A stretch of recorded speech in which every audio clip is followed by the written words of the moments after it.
Okay okay.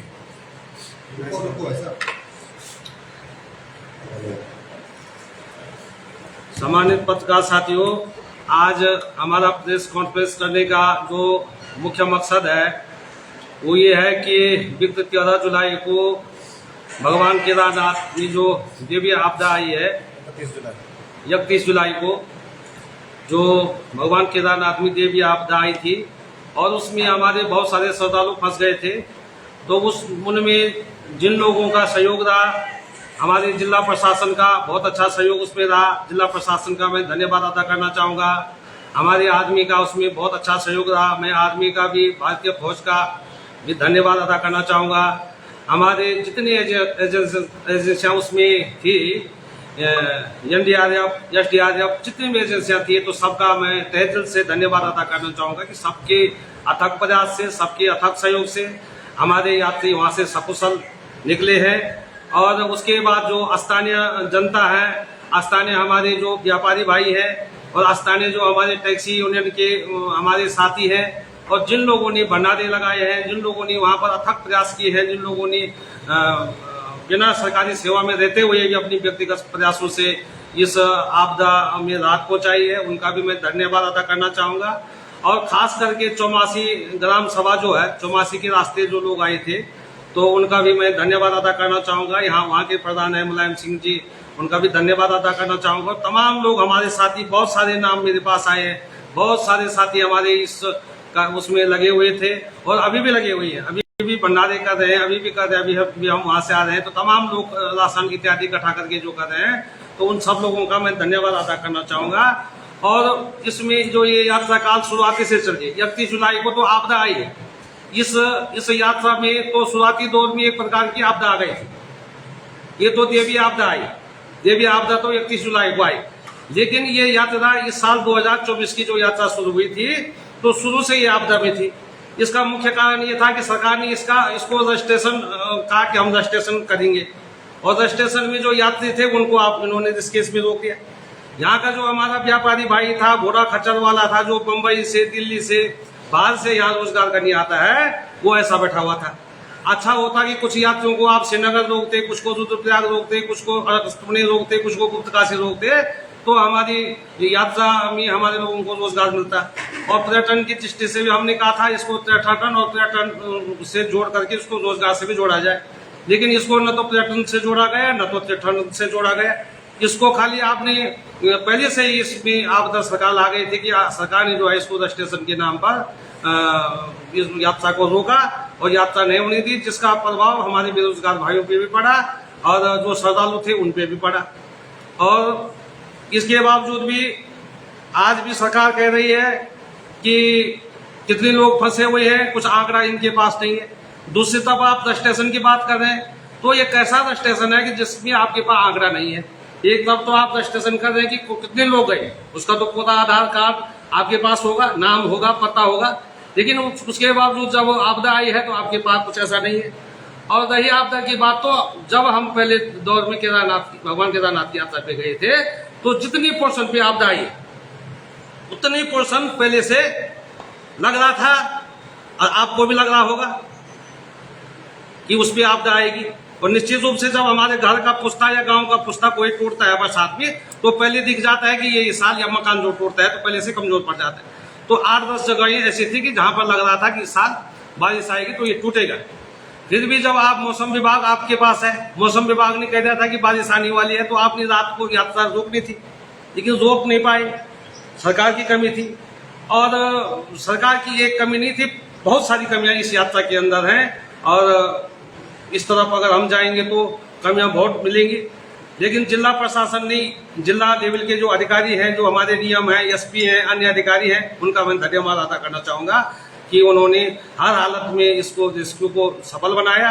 और जो स्थानीय लोग हैं उन्होंने सफल बनाया, टैक्सी यूनियन के लोगों ने, व्यापार मंडल के सदस्यों ने, और खास करके चौमासी से जो हमारा रास्ता था, और चौमासी से एक कांग्रेस की जब सरकार थी और हरीश रावत जी जब इस प्रदेश के मुख्यमंत्री थे, तो हीटो केदार करके एक योजना आई थी, और उसमें चौमासी से एक वैकल्पिक मार्ग बनाने की बात हुई थी, जबकि वो चौमासी से वैकल्पिक मार्ग नहीं है, वो पहले से मार्ग था। चौमासी के लोग जब केदारनाथ जाते थे तो उसी रास्ते जाते थे, और इस समय बहुत सारे लोग उस रास्ते आए हैं। तो चौमासी गांव वालों ने उनकी बहुत हेल्प की है, वहाँ के प्रधान है मुलायम सिंह जी, उन्होंने बहुत हेल्प की है। तो उनका भी हम आभार प्रकट करना चाहेंगे।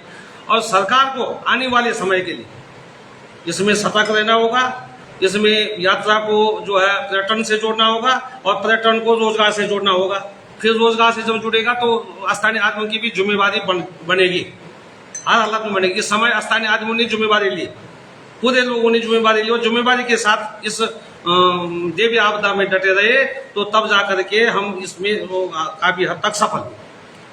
तो ये बात तो आपदा की है। मुख्य जो बात है, जो आज प्रेस कॉन्फ्रेंस करना पड़ा, बहुत दिनों से हम सोच रहे थे कि हमारे नेता, हमारे मुख्यमंत्री, हमारे प्रधानमंत्री इस मुद्दे पे कुछ बोली, लेकिन जब किसी ने कुछ नहीं बोला और किसी नेता ने इस पे बात नहीं की, तो मुझे आना पड़ा, और मुझे आप लोगों के शरण में आना पड़ा, क्योंकि पत्रकारिता चौथा स्तंभ है, और जब कहीं पे कोई चीज गलत होती है तो पत्रकारिता ही एक ऐसा माध्यम है जो कि किसी चीज से हमको बचा सकते हैं। तो सबसे पहला मामला ये था कि आजकल तो सावन का महीना है और शिव की पूजा हो रही है, और केदारनाथ में स्वयं शिव विराजमान है, और 12वें ज्योतिर्लिंग में एक केदारनाथ भी है। और मैं जनता से और हमारे सनातन धर्म से जितने लोग जुड़े हुए हैं, सबसे एक प्रश्न करना चाहूंगा कि भगवान शिव को क्या पूजा में क्या दिया जाता है, और भगवान शिव को क्या पसंद है। भाई बेलपत्री है, और फूल है, और जल है, इसके अलावा वो भस्म रमाते हैं, और इसके अलावा उनको कोई ऐसा भोजन भी प्रिय नहीं है कि जो आप अन्य देवों को चढ़ाते हैं, इस प्रकार से भी नहीं है। तो जब भगवान को जो है भस्म और बेलपत्र और जल से भगवान की पूजा होती है, शिव भगवान की, तो जिस भी व्यक्ति ने सोना चढ़ाया, जिस भक्त ने चढ़ाया, वो किस आधार पे चढ़ाया? भगवान को तो सोना पसंद था ही नहीं।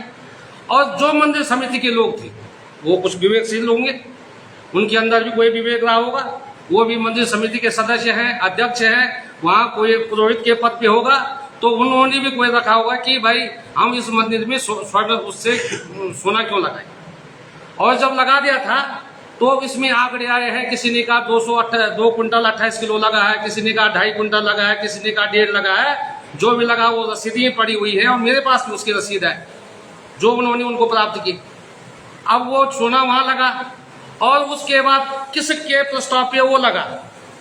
कौन सनातनी था कि जिसके प्रस्ताव पर भगवान शिव के मंदिर में सोना लगा? और अब वो सोने को पीतल बता रहे हैं, उस सोने का बता दें कि वो पीतल में हो गया, सोना गायब हो गया, चोरी हो गया, ये तमाम किस्म की बातें कर रहे हैं। और जब सोना गायब हो गया तो हमारे जो सनातन के धर्मगुरु हैं, जो शंकराचार्य जी हैं, उन्होंने इस पर आवाज उठाई, और इन्होंने कहा कि 2 कुंटल 28 किलो सोना गायब हुआ है, चोरी हुआ है, इसको बताओ। और 2 कुंटल 28 किलो जब सोना गायब होने के शंकराचार्य जी ने, हमारे जो धर्मगुरु हैं, उन्होंने आवाज उठाई, तो जो सत्ता में बैठे हुए हैं, जो मंदिर समिति के अध्यक्ष हैं, उनका जवाब आया कि ये कांग्रेस के एजेंट है। अब इसमें कांग्रेस और बीजेपी की बात नहीं आनी चाहिए। जो हिंदू धर्म से है, जिसका धर्म हिंदू है, वो सनातनी है, और जो सनातनी है वो शिव भक्त है। और खास करके जो हम केदारनाथ के लोगों, हमारे धर्मगुरु को आपने इस प्रकार की बात बता दी। एक, आपने अनावश्यक मंदिर में सोना लगाया, एक गलती आपने ये की। दूसरी गलती आपने ये की कि सोना को पीतल बता दिया, 2 गलती हुई। तीसरी, आपने वो सोने की रसीद दे दी कि हमने प्राप्त कर दिया संबंधित एजेंसी को। और चौथी बात ये हो गई कि आपने उस सोना को चोरी होने के बाद जब हमारे धर्मगुरु ने इस बात पे बात कही, तो आपने उनको एजेंट बता दिया। तो आपने हमारे शिव भगवान के साथ शिव भगवान को भी नहीं माना, हमारे धर्मगुरु को भी आपने अब शब्द कहे, और हमारे सनातन को भी अब शब्द कहे। तो ऐसी स्थिति में मैं सनातन धर्म से जितनी हमारे हिंदू भाई जुड़े हुए हैं, जितने लोग जुड़े हुए हैं, सबसे निवेदन करूंगा, सबसे आग्रह करूंगा कि जितने शिव भक्त हैं सब आगे आए, और आगे आने के बाद ये जो सोने का मामला है, ये चोरी का मामला है, इसमें हस्तक्षेप करें और उत्तराखंड राज्य प्राप्ति के लिए जो हमने आंदोलन किया था, इस प्रकार का एक आंदोलन करना पड़ेगा। और सरकार अगर इसमें साफ है तो सरकार इसमें श्वेत पत्र जारी करे। माननीय मुख्यमंत्री जी आजकल ही 2 बार आपदा में वहां आए हैं और माननीय मुख्यमंत्री जी ने ऐसा नहीं कहा है कि माननीय मुख्यमंत्री जी भी सनातनी है और सनातनी होने का सबसे बड़ा लाभ भी उनको मिला है, उसी वजह से वो मुख्यमंत्री भी बने। तो क्या माननीय मुख्यमंत्री जी ने अजेंद्र अजय जी का जो बयान आया था हमारे धर्मगुरु के लिए, उस पर कोई जवाब आया मुख्यमंत्री जी का? या किसी सनातनी ने कहा कि धर्मगुरु के लिए ये शब्द कहना ठीक नहीं है? हम तो धर्मगुरु का हो चाहे कुलगुरु का हो चाहे गुरु का हो, इतना सम्मान करते हैं कि उसमें जो है गुरु को तो भगवान से भी बड़ा स्थान दिया गया है। और आपने सनातनी धर्मगुरु को इस प्रकार के आपने शब्द कहे और आपकी सरकार ने, आप सनातनी अपने आप को बताते, आपने कोई जवाब नहीं दिया। तो सारे सनातनियों को इकट्ठा होना चाहिए और इस पे अगर श्वेत पत्र सरकार जारी नहीं करती है, इन चोरों का नाम उजागर नहीं करती है। और यहाँ तक मैंने सुना है, हमारी जानकारी में एक बात हो रही है कि मंदिर समिति के अध्यक्ष ने सरकार को पत्र लिखा है, देख लीजिए आप, कि यहाँ जो सोना लगाया गया है 228 किलो सोना, उसकी चोरी हो सकती है, इसके लिए आप सुरक्षा के लिए हमें व्यवस्था कीजिए। तो उसके लिए उन्होंने वैकेंसी निकाली, अब भर्ती निकाली होगी, पुलिस की निकाली होगी या सुरक्षा से अतिरिक्त मंदिर समिति में जो भी निकाला होगा, और उसमें उन्होंने अपने आदमियों को वहां चौकीदार भी लगा दिया। और जब अपने आदमियों को चौकीदार लगा दिया तो तब सोना पीतल में कहां हो गया? तो इसका आप स्पष्टीकरण क्यों नहीं करते? किन कारणों से आपने सोना लगाया? क्योंकि शिव जी को तो सोने का कोई औचित्य नहीं उठता है। आप मंदिर समिति में रखते, सोना दान आ गया था, इसकी आय बढ़ाते, मंदिर समिति के आप भवन बनाते, एक रुद्रप्रयाग बनाते, एक मठ बनाते, एक उत्तरकाशी बनाते, देहरादून बनाते, बम्बई बना लेते, दिल्ली बनाते थे, केदारनाथ बद्रीनाथ मंदिर समिति के भवन बनते, तो यात्री आते यात्री रुकते, आय बढ़ते मंदिर समिति की। लेकिन ऐसा ना करके आपने ऐसा किया, फिर आपने उसको पीतल बता दिया, फिर आप उसको चोरी बता दे, फिर आप धर्मगुरु को एजेंट बता दे। तो ये कहाँ का न्याय है और कहाँ के सनातनी? फिर आप अपने आप को सनातनी भी बता दे। तो इस पर निश्चित रूप से जनता सवाल पूछेगी और सोने का हिसाब जनता पूछेगी। ये आपदा थोड़ा रुक जाए, आपदा अधिकतर रुक गई है, थोड़ी आपदा है, उसके बाद हमारी बैठक होगी और बहुत अच्छे बड़े मामले में हम इस पे बात करेंगे और सोने का हिसाब हम सरकार से जरूर लेके रहेंगे। ऐसा नहीं करेंगे कि हम सोना पीतल बन गए उसको छोड़ दिया। अब सबसे बड़ी बात, दूसरी सबसे बड़ी बात ये आती है कि सबकी जानकारी में आया है कि भगवान केदारनाथ के नाम पर दिल्ली में मंदिर बन रहा है। तो उसका उद्घाटन माननीय मुख्यमंत्री जी ने किया। आप सबको पता है कि 10 तारीख को रुद्रप्रयाग केदारनाथ विधानसभा के सम्मानित विधायक, जो इस क्षेत्र की केदारनाथ की ही नहीं हमारे पूरे गढ़वाल की लोकप्रिय महिला नेत्री थी और बहुत लोकप्रिय हमारे उत्तराखंड प्रदेश की थी, शैला रानी रावत, उनका निधन हुआ और वो भी उसी पार्टी से थी। 10 तारीख को उनका दाह संस्कार हो रहा था और 10 तारीख को हमारे प्रदेश के मुख्यमंत्री दिल्ली में जाकर के केदारनाथ मंदिर का उद्घाटन कर रहे थे। ये सबने देखा है, ये मैं अर्जुन सिंह गहलोत अलग से नहीं करा, ये सबने देखा है। तो 10 तारीख को ये बताइए कि मुख्यमंत्री जी को अगस्त महीने इनके दाह संस्कार में होना चाहिए था कि भगवान केदारनाथ जी के मंदिर के उद्घाटन भी वहां होना चाहिए था। वहां आपने ऐसे टाइम पे उसका उद्घाटन किया क्योंकि विरोध करने वाला कोई बच्चा नहीं, जो वहां का विधायक थी, वहां की प्रतिनिधि थी, वो तो गुजर गई थी। इसके अलावा आपके पास कोई विरोध करने वाला नहीं था। और मुख्यमंत्री जी का उस दिन भाषण आया, वो भाषण सबने सुना। उसके बाद जब तीर्थ पुरोहितों ने इसका विरोध किया और सनातनियों ने इसका विरोध किया और मुख्यमंत्री की कुर्सी हिलने लग गई, तो मुख्यमंत्री जी केदारनाथ आई और मुख्यमंत्री जी ने केदारनाथ में ये भाषण दिया, ये बात कही कि मंदिर के नाम पर, धार्मिक मंदिरों के नाम पर किसी भी संस्था का नामकरण नहीं होगा। अब मैं मुख्यमंत्री जी से पूछना चाहता हूं कि किसने किया? हमने किया। मंदिर का उद्घाटन शिलान्यास तो आपने किया, हमने तो किया नहीं। और आप ये बोल रहे हैं कि नहीं होना चाहिए, आप ही कानून बना रहे हैं। जबकि उसके बाद जो कानून के ज्ञाता है, कानून के विशेषज्ञ हैं, उनसे ये हुआ है कि प्रदेश सरकार इस कानून को नहीं बना सकती। इस कानून को बनाने में केंद्र सरकार ही सक्षम है। और जब केंद्र सरकार इस कानून को बनाएगी और केंद्र में जब संसद सदस्य चलेगा तब ये कानून बनेगा। लेकिन ये बताइए कि आपको ऐसी राय किसने दी थी कि आप वहां जाकर के वो करें? फिर दूसरी सबसे बड़ी बात, सनातन के लिए जो शर्मसार करने वाली बात है, वो ये है कि ये पता चला है कि माननीय मुख्यमंत्री जी केदारनाथ से भगवान केदारनाथ की शिला लेकर के उद्घाटन करने दिल्ली गई। इस बीच हम केदारनाथ जा रहे थे और इसकी पूरी जानकारी में जुटा रहा था, लेकिन तब तक आपदा आ गई है और मैं भी आपदा पे लग गया। तो मैं आप लोगों के माध्यम से सनातनी लोग जितनी भी हमारे देश में हैं, जितने भी शिव भक्त हैं, सबसे ये निवेदन करना चाहूंगा कि अगर मुख्यमंत्री जी दरअसल में जो समाचार पत्रों के माध्यम से, सोशल मीडिया के माध्यम से या तो है कि मुख्यमंत्री जी केदारनाथ से शिला लेकर के दिल्ली गए हैं, अगर मुख्यमंत्री जी शिला को दिल्ली ले गए हैं तो हम निश्चित रूप से सनातनी इस शिला को दिल्ली से वापस केदारनाथ लाएंगे और हर हालत में लाएंगे, क्योंकि सनातन अमर है। सनातन धर्म, मुख्यमंत्री आज कोई है, कल कोई है, परसों कोई है, लेकिन सनातन तो हमसे पहले भी था और हमसे बाद भी रहेगा। तो हम इस शिला को निश्चित रूप से वापस लाएंगे। देश के प्रधानमंत्री नरेंद्र मोदी जी से आग्रह करेंगे कि हमारे मुख्यमंत्री जी जो शिला केदारनाथ की दिल्ली ले आई, हमको वापस दीजिए और वो शिला हम केदारनाथ लाएंगे। इतने पर भी सरकार नहीं मानी तो आपके चैनल के माध्यम से, आपके माध्यम से मैं ये कहना चाहूंगा कि मैं सारे सनातनियों को इकट्ठा करके, जितने सनातनी मेरे साथ इकट्ठा होंगे, हम दिल्ली जंतर मंतर पर भूख हड़ताल करेंगे और तब तक हमारा भूख हड़ताल होगा जब तक हमारी केदारनाथ की शिला दिल्ली से वापस केदारनाथ नहीं आ जाती, क्योंकि हम सनातनी हैं।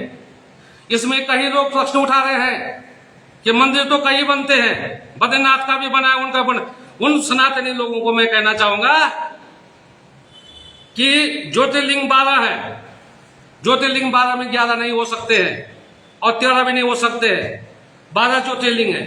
और ज्योतिर्लिंग का गठन करने का अधिकार किसी मुख्यमंत्री, किसी प्रधानमंत्री, किसी राष्ट्रपति को नहीं है। ये अधिकार के लिए हमारे धर्मगुरु हैं जो कि इसका शिलान्यास कर सकते हैं, इस मंदिर ज्योतिर्लिंग का वो कर सकते हैं। मंदिर तो आप कहीं बनाए, लिंग भी आप कहीं बनाए, शिव के मंदिर कहीं है, शिव के लिंग कहीं है, लेकिन ज्योतिर्लिंग नहीं है, शिला नहीं है। आप शिला को यहां से अगर वहां ले गए हैं तो ये बहुत बड़ा अन्याय आपने सनातन के साथ किया है, बहुत बड़ा अन्याय आपने शिव जी के साथ किया है। और निश्चित रूप से मैं ये कहना चाहूंगा कि जब तक हमारी ये आपदा रुकती है, उसके बाद मैं सनातनियों की एक मीटिंग बुलाऊंगा और उस बैठक में तय होगा कि हमें क्या क्या करना है, और उसके बाद हम प्रधानमंत्री जी से निवेदन करेंगे कि आप हमारी शिला को वापस दीजिए। और अगर प्रधानमंत्री जी शिला को वापस नहीं देंगे तो हम जंतर मंतर पर भूख हड़ताल करेंगे, आमरण अनशन करेंगे, आंदोलन करेंगे। और ये केदारनाथ का मामला एक अर्जुन सिंह का मामला, एक सबका मामला नहीं है, ये मामला विश्व के पूरे सनातनियों का है। और विश्व के जितने लोग शिव में आस्था रखते हैं, जितने लोग शिव भगवान को मानते हैं, उनकी आस्था से जुड़ा हुआ है। हम इस शिला को वापस लेकर के ही हम दम लेंगे, तब तक उससे नीचे का कोई फैसला हमें मंजूर नहीं है। चाहे आप किस रूप में करें, चाहे आप अपनी सरकार किस रूप में चलाएं, कैसा चलाएं, वो प्रजातंत्र लोकतंत्र अलग जगह है। वो तो आप मत के अधिकार पे आपको क्या बनना है, कैसा बनना आप बनिए, लेकिन हमारे सनातन को कोई छेड़खानी ना हो। हम जो है पार्टी बाद में है और सनातनी पहले। तो ये तमाम बातें हैं। आपसे मेरा आग्रह है, आपसे मेरा निवेदन है कि आपके समाचार माध्यमों से, आपके चैनलों के माध्यम से सनातनियों तक ये बात जाए। और निश्चित रूप से आज हम 10-15 सनातनी अगर जुड़े हुए हैं तो कल आने वाले समय में हम 10-15 लाख में जुड़े और 10-15 करोड़ में जुड़े, और आने वाले समय में सारे सनातनी एक हों और हम अपनी शिला को वापस लाएं। ये जो सोना चोरी हुआ है, ये सोने में जो गड़बड़ी हुई है, इसकी जांच भी निश्चित रूप से होनी चाहिए। इसके लिए भी बड़ा आंदोलन हमारा होगा। आपदाएं के तो मैंने कहा आपदाएं भी हर वर्ष आती हैं और आपदाओं में भी सरकार अगर सचेत हो जाए। अभी एक बड़ा प्रश्न आया था कि आपदा में तो बहुत सारे लोगों का नुकसान हो जाता है, तो बहुत सारे लोगों की कमाई भी हो जाती है। आप लोगों के संज्ञान में मैं कहना चाहूंगा, ये नमामि गंगे के नाम पे जो भ्रष्टाचार हो रहा है, गंगा स्वच्छता के नाम पे जो भ्रष्टाचार हो रहा है, ये आपदा की ही दिन है। आपदा में अगर किसी के घर बहे हैं, कोई गांव बायत किसी के बन भी रहे हैं, किसी की बिल्डिंगें भी खड़ी हो रही है, इसके भी इंक्वायरी होनी चाहिए। हम हर वर्ष बोलते हैं कि इस पे भी इंक्वायरी होनी चाहिए। बहुत सारे लोगों ने ऐसा है कि बाजार से जब उधार पगार करते तो वो बोलते हैं जब आपदा आएगी तब देगी, जो आपदा से जुड़ी हुई है। ये स्थिति है। इसको छापिए आप, उस प्रश्न को आप देख लीजिए, सामने की ये सामने नजर डालिए आप।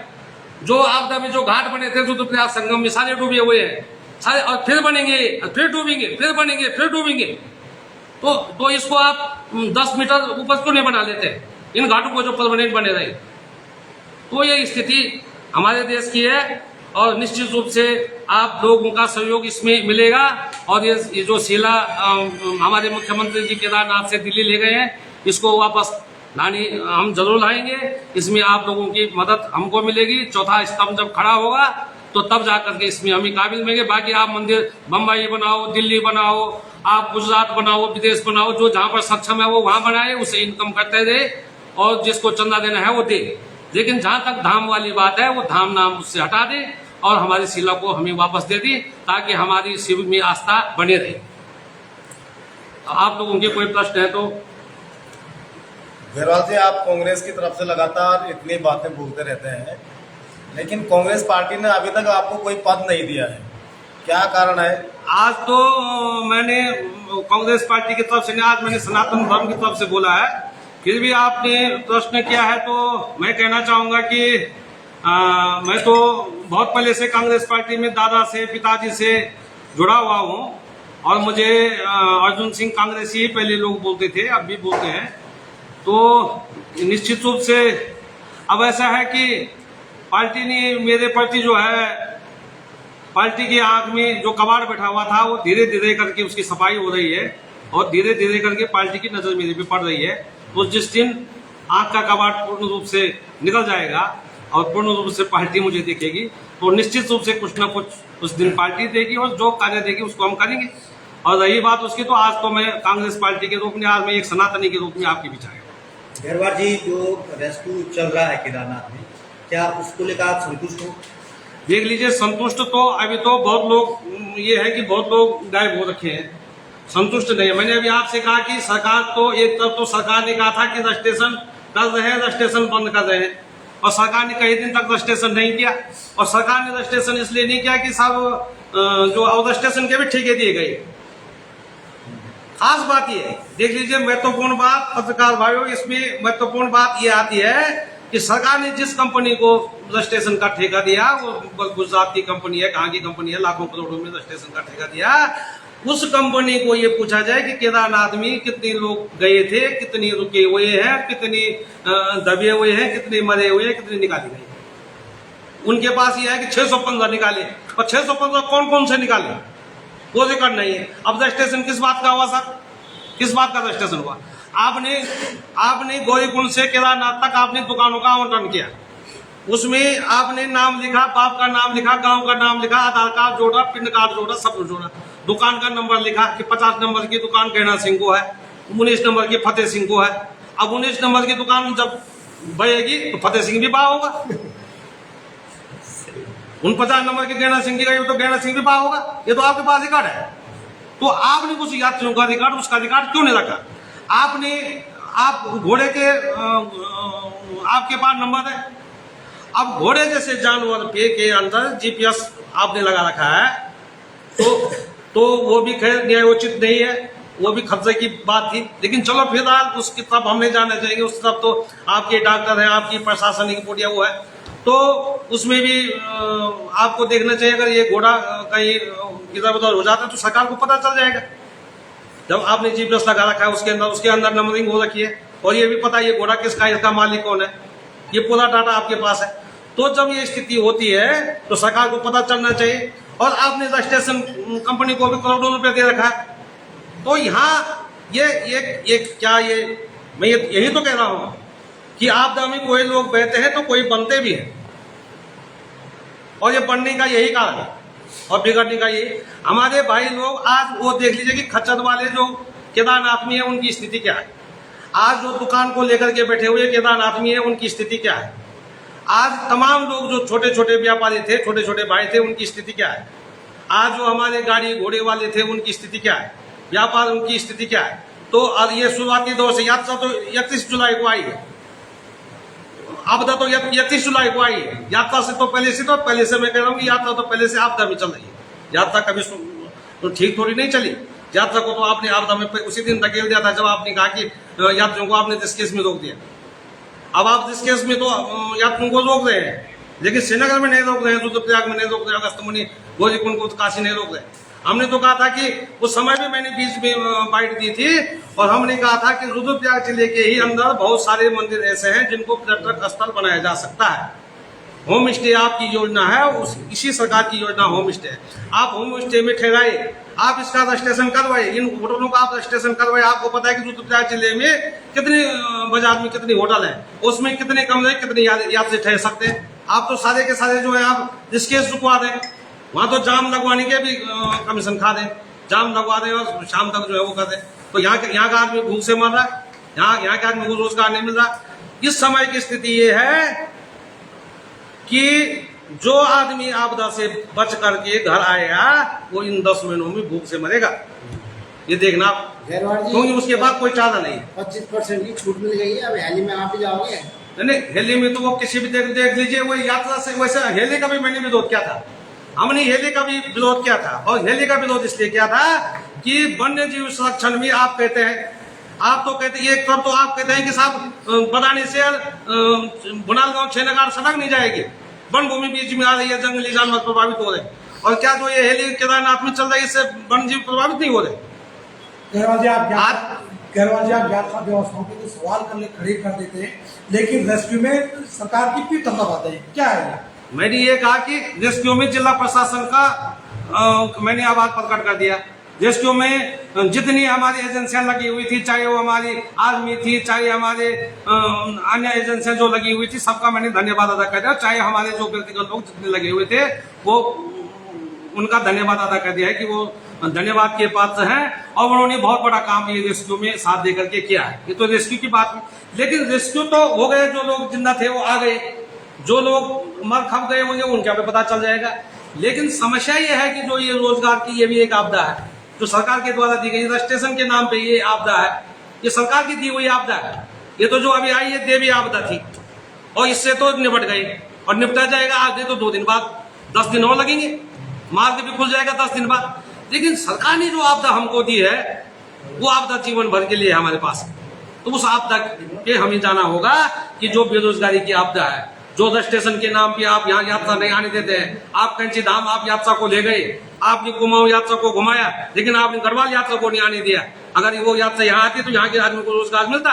और हमारा दुर्भाग्य ये है कि आज पूरे देश में पढ़े लिखे लोगों में हमारा नाम आता है, फेसबुक व्हाट्सएप चलाने में हमारा नाम आता है, लेकिन दुर्भाग्य इस बात का है कि हमारा भाई होटल खोल देता है लेकिन सरकार के खिलाफ आवाज नहीं उठाता है। सरकार के खिलाफ भी तो फेसबुक व्हाट्सएप के माध्यम से उस माध्यम से बोल सकता था कि आप इसके साथ क्यों यात्रा को रोक रहे हैं, यहाँ क्यों नहीं भेजते। तो ये बहुत बड़ी स्थिति है, तो इस पे रोक लगाना होगा। Thank you. और कुछ आप लोगों के प्रश्न है कुछ? केदारनाथ में उपचुनाव हो रहा है और संभावना ही जताई जा रही है कि हरक सिंह रावत को टिकट वहां पे मिलेगा। क्या कांग्रेस केदारनाथ में मैं ये कहना चाहूंगा कि वैसे तो मैं रुद्रप्रयाग विधानसभा से हूँ, लेकिन प्रदेश कांग्रेस का सदस्य होने के नाते मैं ये कहना चाहूंगा कि चाहे केदारनाथ में उपचुनाव हो, चाहे बद्रीनाथ में हो, चाहे रुद्रप्रयाग में हो, चाहे कहीं भी हो, तो जहाँ चुनाव हो वहीं के आदमियों को वरीयता दी जाए, वहीं का आदमी विधायक बने, क्योंकि ये प्रणाली बनी हुई है। तो केदारनाथ की विधानसभा अलग बनी हुई है, रुद्रप्रयाग की अलग बनी हुई है, देवप्रयाग अलग बना हुआ है। तो जो आदमी जहाँ का है वो वहीं चुनाव लड़े और वहीं से विधायक बने, तो उसमें जनता की भी जीत होगी, कार्यकर्ता की भी जीत होगी और पार्टी की भी जीत। तो ये मेरा सुझाव है और ये मेरा कोई ऐसा वो नहीं है, लेकिन यह है कि जहाँ से चुनाव हो वहीं का आदमी बने, स्थानीय आदमी बने। तो स्थानीय आदमी जब बनेगा तो स्थानीय समस्याओं का पता भी उससे। ठीक है।